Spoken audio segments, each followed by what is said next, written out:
Since the launch of ChatGPT now almost 2 years ago, we've, sort of captured the world's imagination around what all is possible when you think about natural language prompts and the conversations that we can have with an AI agent to get you answers and help you kind of uncover things.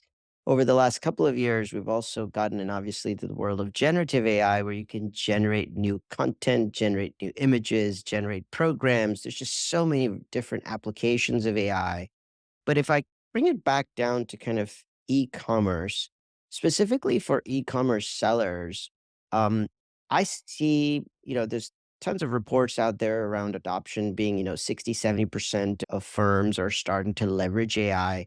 But I think there's a bit of a misconception, certainly around what value it's driving. I feel like a lot of people are dabbling in it as a personal assistant, using it to ask simple questions that they normally would say with a Google search, but ultimately, how do you put it to work in your business? And I think from that standpoint, on the SMB side, especially in e-commerce, I think the adoption is very, very low. I mean, large platforms have certainly found creative ways. I mean, you look at, say, Amazon, there's a consumer side AI assistant, but there isn't really any AI assisted selling tool yet.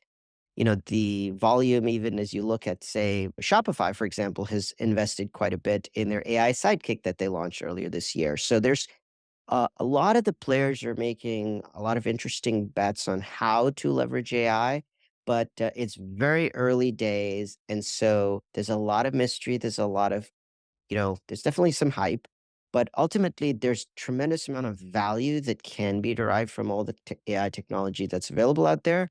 And that's kind of been, our vision. We've spent some time looking at all the different AI tools out there. We've talked to a lot of SMBs and said, like, what is it that you really want AI to do for you? And based on those learnings, we've launched our own AI assistant just last month. And so happy to talk more about that. But yeah, it's heavily underutilized, but I think it's just early days. And I think we'll see tremendous amount of growth in businesses leveraging it to power their growth.